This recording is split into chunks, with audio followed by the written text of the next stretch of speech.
IPL 2024ஆம் ஆண்டு தொடருக்கான அட்டவணை அறிவிக்கப்பட்ட உடனே கிரிக்கெட் ரசிகர்கள் மகிழ்ச்சியில் கொண்டாடி வருகிறார்கள். மேலும் சிலர் தங்களுடைய அணிதான் கெத்து என்ற சண்டை தொடங்கிவிட்டார்கள். இந்த நிலையில் நடப்பு சீசனில் முதல் போட்டி வரும் 22ஆம் தேதி சென்னை சேப்பாக்கம் மைதானத்தில் நடைபெறுகிறது. இந்த போட்டியில் சிஎஸ்கே மற்றும் ஆர்சிபி அணிகள் பல பரீட்சை நடத்துகின்றன. ஐபிஎல் வரலாற்றில் ஆர்சிபி அணி கடைசியாக சிஎஸ்கேவை சேப்பாக்கம் மைதானத்தில் 2008ஆம் ஆண்டுதான் தோற்கடித்திருக்கிறது. அதன் பிறகு நடைபெற்ற அனைத்து போட்டிகளுமே சிஎஸ்கே அணிதான் சேப்பாக்கம் ஆர்சிபி அணியை வீழ்த்தியிருக்கின்றது. இதனால் இம்முறையும் சிஎஸ்கே அணி வெற்றி பெறும் என்ற ரசிகர்கள் மகிழ்ச்சியில் இருந்தனர்.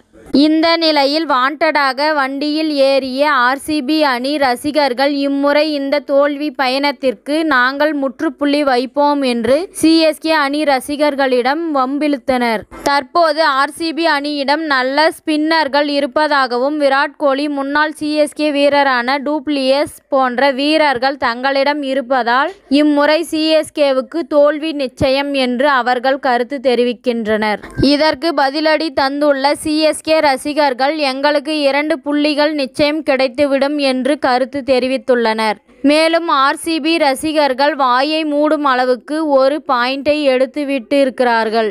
அதில் விராட் கோலி குழந்தையால் சிஎஸ்கே அணிக்கு நல்ல அதிர்ஷ்டம் இருக்கும் என்று தெரிவித்திருக்கின்றார்கள். கடந்த 2021ஆம் ஆண்டு ஜனவரி மாதம் விராட் கோலி தன்னுடைய முதல் குழந்தையான வாமிகாவை ஈன்றெடுத்தார். அப்போது அதே ஆண்டில் சிஎஸ்கே அணி ஐபிஎல் கோப்பையை கைப்பற்றியது.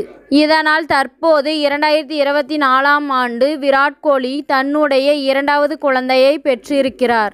இதன் மூலம் இந்த ஆண்டும் சிஎஸ்கே அணி கோப்பையை வெல்லும் என்று ரசிகர்கள் கருத்து தெரிவிக்கின்றார்கள். என்ன இருந்தாலும் ஒரு நியாயம் வேண்டாமா என்று சிஎஸ்கே ரசிகர்களை பார்த்து கேட்கத்தான் தோன்றுகிறது. ஆனால் ஆர்சிபி ரசிகர்களுக்கு இதுவும் வேண்டும் இன்னமும் வேண்டும் என்று அமைதியாக கடந்து செல்ல வேண்டியதுதான். இத்துடன் இந்த செய்தி முடிவடைகிறது. நன்றி, வணக்கம். மீண்டும் அடுத்த வீடியோவில் சந்திப்போம்.